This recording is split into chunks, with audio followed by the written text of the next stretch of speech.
hearing this over and over again. It's the front of good stewards, how we are good stewards about the things that are entrusted to us. And secondly, about obedience.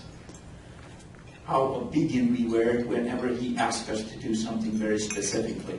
So I will share with you some thoughts and ideas, and we'll go through a lot of pictures and slides, so I don't think it's too heavy. First of all, we live in the Chaco, in the northern part, for many years, and it's a very rural area, and it's beautiful to see the night skies. We don't see it like this, of course not, but it's a fantastic view, and it always is an awe experience for me to look at the skies. And Psalm 8 David says, Lord, O Lord, how majestic is your name in all the earth. And he goes on and says, Lord, if I'm looking at the stars and the moon, who am I? Who are we as humankind that you think of us? And if you think of all the things that have been created, he says later on, you made us rulers over all the stuff that you have made, all the things your hand has made. We are in control of the things that he has made. How are we using these resources that are given to us? I'm going to show you a little bit where I'm coming from. So those that do not know Paraguay, Paraguay is the heart of South America. It is a big country, 6 million people living there. It's a very green country in general, with a lot of water, rivers. The second, it used to be the biggest hydroelectric power plant, Itaipu, that we share with Brazil.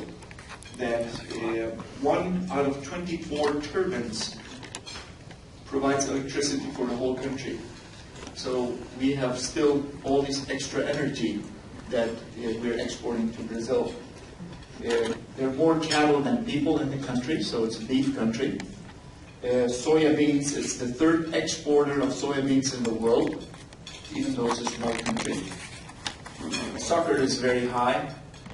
And it's a country that you probably haven't heard much about. You know why? Because it doesn't have no natural disasters ever.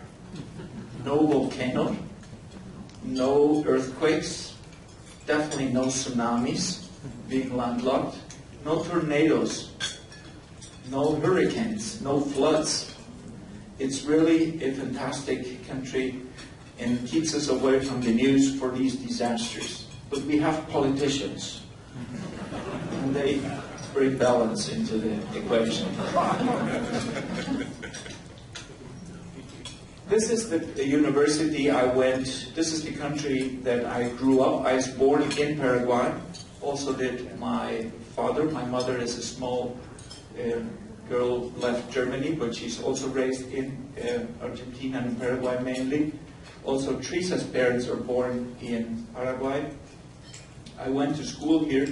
And at this the Baptist hospital that you see, I started as a family physician. That's my first training I did. And one morning, I remember it very clearly, it was 6 o'clock in the morning, I had a 36-hour shift that I was just kind of getting out of the hospital. There was a person knocking on the door in the library where we were having grand rounds, and somebody said, here's somebody looking for you. I said, who can be looking for me? So there was this man, not too high, presented himself as Willie Hunter. He was traveling around Paraguay. He said, I heard that you want to become an ophthalmologist. I said, yes, I have mentioned that to some people. So I said, I invite you to come to Dominican Republic. And we were just having a big tornado or something like that, or a hurricane going over, and they had a new clinic built, or something like that. It was then in the 80s, a little bit late 80s. And I said, sounds interesting. He had the plane to catch. 2 hours later, he was gone. So I went back home to Teresa and said, I think we're going to go to Dominican Republic to do a residency in ophthalmology. He said I'm going to be doing a lot of surgeries there, and that's what I wanted. So I went to Dominican Republic for 3 years, finished there my residency program, took a big loan to come back, buy my microscopes and ultrasounds and everything. I took a $70,000 loan, which was a lot of money at that. It still is today, but it was even more then. 18% interest was my So it was tough.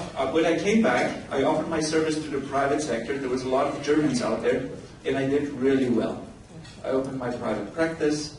I was able to pay back the loan in a year, and I bought my own house, and I bought an airplane. So I had my pilot's license done, so I had the Cessna 210. I enjoyed flying that. So I was doing really good. But the Lord had a different plan for my life. In the Dominican Republic already, you know, that influence with Juan Valle and Willie Hunter and that crowd kind of sets you the tone that you have to do something different and not just do private practice. So once a month, I was going to this leprosy hospital called Kilometer 81, which is a Mennonite missionary hospital. And that's where I spent 1 day a month. That was my involvement. I was looking for patients. They couldn't pay. I was using my own resources. I had my microscope. I had a hospital. I didn't have my own surgical facility, but I had to pay a smaller fee. I was able to negotiate a smaller fee so I could operate these patients. And that's how I started. I felt really good about it. Till one man challenged me on one question, which is Dr. Alan Foster. And he said, you know how many patients you see in your clinic. You also may estimate how many your colleagues are seeing. But do you know how many patients never walk into any ophthalmologist office in your country? I have to tell the truth, I never thought that way. We as clinicians are trained to see patients walking into our offices. We don't calculate, and we're not taking responsibility about those that are not been taken care of. And it was a great pleasure to hear this morning all these local interventions you guys do in all these different clinics here in the United States, because my thought was probably not much locally was done. What to do for local people that do not have access. So usually we think about international things going, but locally there's a lot to be done. So this question kind of kept me going, and it's a tough one. So I kind of made the numbers, and I thought, man, there's a lot of people out there, because you can do some estimations. I know today that we have 24,000 blind people in Paraguay because we made national surveys. We went house to house. We found these people with Hans Lindbergh and others designed a study, and it was published in 2003. And we know that 60% of all the blind people are due to cataracts. So then I went before the Lord and I said, man, what am I going to do with this? There is a lot of people there that nobody are taking care. I'm doing quite well with the private. And there was one question going through my mind, and is, what would happen if I dropped my private practice? If I stopped doing private practice? Well, probably nothing. There will be 200 other ophthalmologists very happy to take over. And that's it. What would happen if I stopped seeing the poor? Nobody would take care of them. So it became quite obvious what I had to do. And we talked this through with Teresa, and we decided we're going to take care of the poor. But how are we going to do that? So it has to be self-sustainable. And I said, to just give you an example of the feeling I had. You probably have heard this example before in other presentations, but I understood that God has given me the power to give sight back to people. He had given me authority to decide if I wanted to do it or not. I had the key that can open the cage of blindness of many people in my country, thousands of them. I felt like if I was walking to one and say, do you want to see again? And the patient said, yes, please. And I would say, give me $1,000 and I open it for you. Because that's my fee, $1,000, $1,500. I walk to the second, and he says, I don't have that money. Well, go get it, sell your house, your cow, I don't know what you're going to do. But go get your $1,000, and if you bring it in, I will open the cage for you, and I will give you sight. 1 out of 10 in my country has the money to pay that fee. 9 do not. So I had to do something different. And I said, Lord, I'm going to be taking care of these people. I had to reduce cost, price, make it available to people. And I had to enlarge this 1 a month approach that I've been having. So we built this little operating room. The Baptist Hospital allowed me to do this in the backyard. We started to do more outreach activities, going to different places. From 1991 to 1999, we worked with the Baptist Hospital. They were helping me with this. And from 1999, we started to make Fundación Visión an incorporated organization. So Fundación became corporate. This is the first meeting we had. We had about 250 people signing up as members.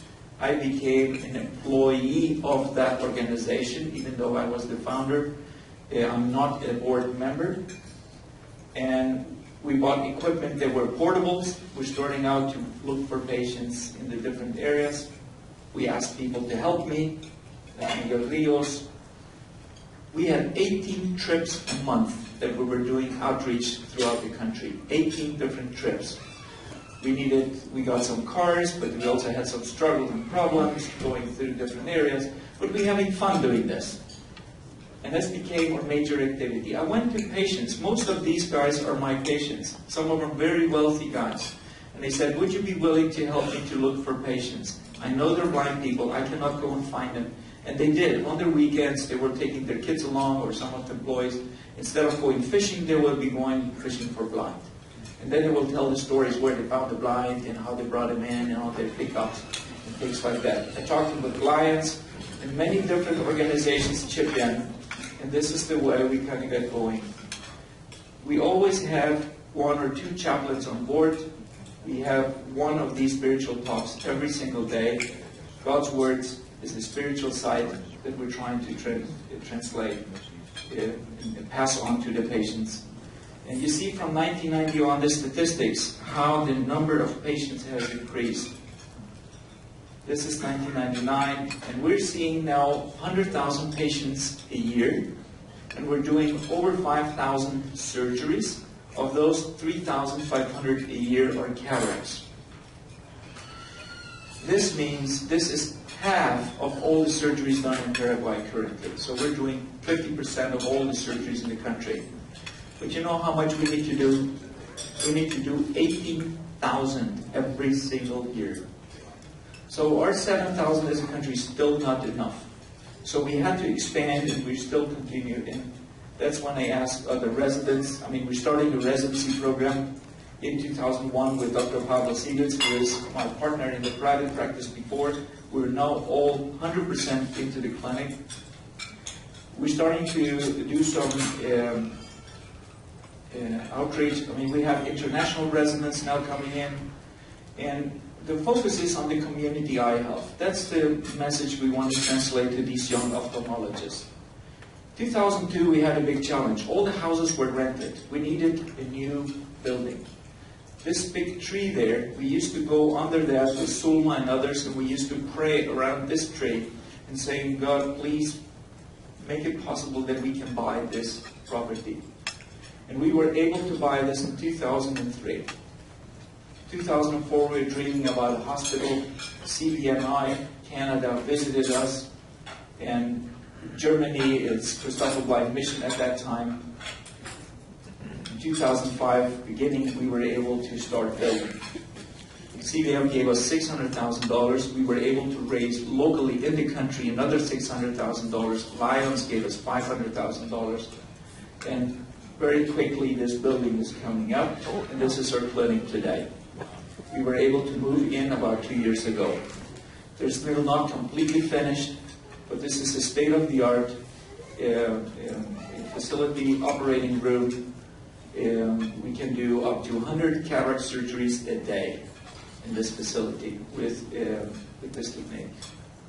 And the basis of everything is 1 Corinthians 3:1. I don't know how good I can translate, but there is no other cornerstone laid as Jesus Christ. And that's what this whole thing is built upon. We want to honor Jesus in everything we do.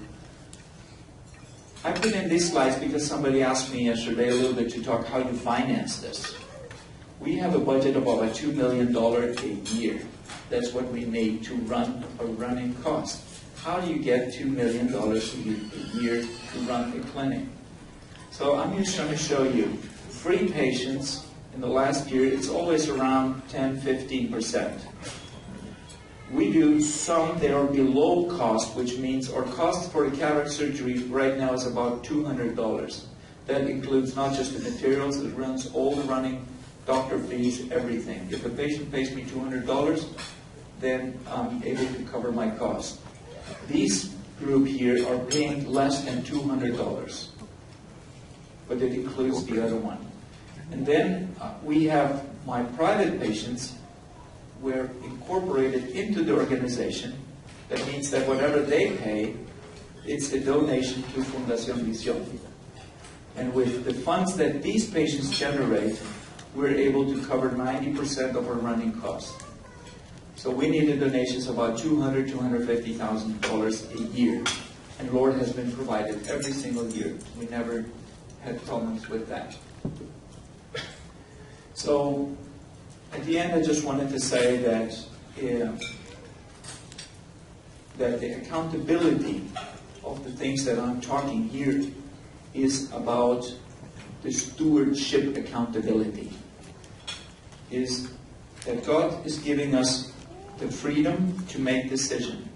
The way I see it is like God gives you a key of a new car and He says, from now on, here you have a new car that you can use. That car is this body. This body He gives us for free. Each one has a car given from God. The question is how we use that. We generate income. We collect assets. They're all produced by this one body. It all belongs to God anyway. You have a bank account. You have goods. You have assets. They all belong to God. You have time. He gives you a certain time that you live. How are you going to be using that time? That's your choice. That's what stewardship is about. He's not telling you exactly how to do it. Well, we can read in the Bible, but we need to use our understanding and saying, I want to be a good steward of these things. I just want to share briefly with you a story about something that is not about stewardship. It's about obedience. Because you can make a plan for your life and say, I'm going to live healthy and I'm going to use my goods to do good and all of that. But I think God has moments where He speaks to people. And this is a very small, insignificant experience I had. I had a couple of those. But I'm just going to share this one. And I traveled quite a bit throughout Paraguay. And there are pretty good roads most of the time. And I like to go very fast. When I'm talking fast, it's talking 160 kilometers an hour, 150, 170 kilometers an hour. I went to Buenos Aires to visit some relatives. They're 5,500 kilometers, all 1,300. And I made this in 13 hours. So that was really good. I got a speed ticket on that one way. And in the evening, I went before God and I said, God, please forgive me. I don't feel good about that. And He forgave it. And a week later, I was driving back from Buenos Aires, and I made it in almost 12 hours. So I did it even in a better time. This time, I didn't get a speed ticket. But that night, I had to go before the Lord again and say, Lord, I don't feel very good about this. And the Lord says, and it was like an internal voice, very clearly that I could not ignore it, was basically saying, Rainald, I forgive you. That's okay. But tomorrow you're going to the Chaco, which is 500 kilometers. And what are you going to do? Well, there's no police. Paraguay, there's no speed limit control. Yeah, he says, well, there's a sign that says 80 kilometers an hour. Yeah, but how, He said, what? He said, well, he said, Rainald, there are people who would walk that distance for me. Do you love me? And I said, of course I do. Don't start this thing, love me, not love me. It means that I'm going to be taking about 5 to 6 hours, something that I'm taking 3.5 right now. So he said, okay, but remember that I paid a very high price for you to start doing what you want. Is it really too much to ask to just keep the law? which is 80 kilometers an hour. Is it too much? And I had to say, Lord, you're right.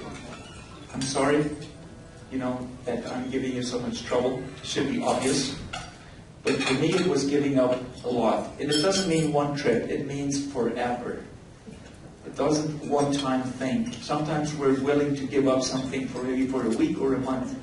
But this means that forever I had to keep speed limits in the country. And that was a very hard experience for me. God took me by the neck and actually showed me, you have to. And I know that the Lord, from that time on, I know that the Lord can ask from me whatever He wants. My life belongs to Him. And there are moments where we have to be obedient. That means not negotiating with Him. It's basically just saying, Lord, here I am. I do. Whatever results that brings, I'm not responsible for those because I'm just obeying. I don't know what He wants from it. It's not for me to know. For me, it's just to know that I have to do it. And we have plenty of experiences. You see Moses. Moses didn't want to do the job. He tried to wiggle himself out with all these excuses, but at the end he had to do it. We have the story of Jonah. We have many others. Even Jesus said, if it's possible, let this cup be passed, but you will be done. That's what we're taught. So we will be accountable for two things. Good stewards of the things that are given to us. And second, to be obedient when it's called to be. And when it comes, I'm 100% sure that God knows how to talk to you and to me. And He will talk differently. And you will have no doubt in your mind that it's Him asking you something to do. It's more difficult to be obedient than to recognize His will. I think we will recognize His will all right when it comes. So that's my experience, and these are the things I wanted to share with you. Thank you. I want to talk about the family that is behind a doctor like Rainald. I present to you our children. We have 5 children. Annalie, she's the oldest. Tanya, Dorothy, Juliane, and Bjorn Heinrich. And maybe it is strange to you to hear that there are German people living in Paraguay. And I want to talk to you a little bit about our background. 500 years ago, our ancestors living in Europe, Germany, and Switzerland decided to become parts of the Anabaptist pacifist group of people named Mennonites, and probably familiar to you. And persecution, maybe other things as well, made them settle down in Prussia first and later on in Russia. So Russia is where the Mennonites became to really live in communities, in colonies, how we call them. And all of our 4 grandparents, right, like Rainald said already, are born in Russia. And around the beginning of the 1900s, the 1920s became very difficult for them in Russia. And communism came in and tried to eliminate the rich people, the preachers, and the teachers. Our grandparents belonged to this group, and so they fled from Russia. They went to Germany, about 6,000 Mennonites at that time. And they had a plan to immigrate to North America. But at that time, it was impossible. So they had to look for another country. They found Paraguay. Paraguay, South America. They had hardly heard of it. And this country was open to accept or to take out this migration, or this group of people that wanted to live their own religion and having their own communities. So 8 years ago, our grandparents came into this country of Paraguay. But Rainald said it is a country with lots of water, but there is one place there is hardly any water, and it's a semi-deserted area. It's the Chaco. So the Mennonites were placed into this semi-desert area. It was 500 kilometers away from civilization, and they lived there very isolated.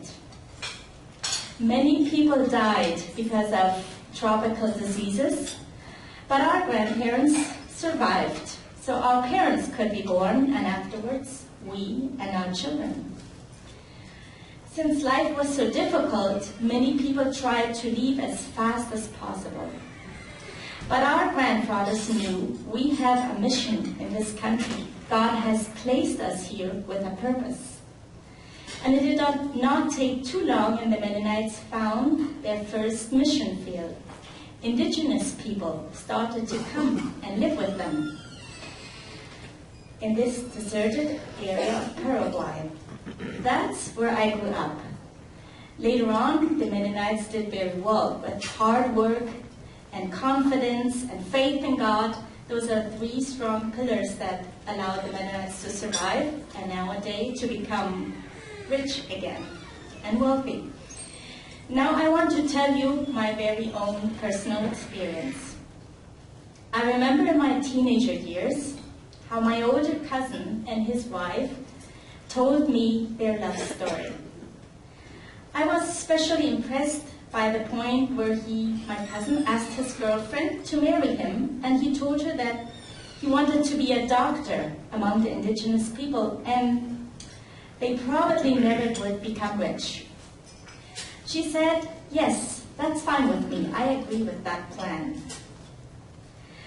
From then on, I had a wish that someone would come by, a special man, and would ask me that same question. It did not take too long, and I met Rainald Duerksen.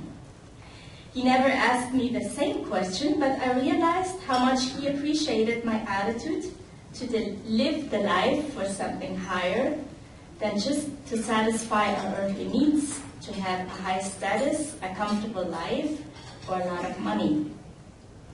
But what a surprise. God has blessed us a lot. God has given us far more as we ever could have dreamed of.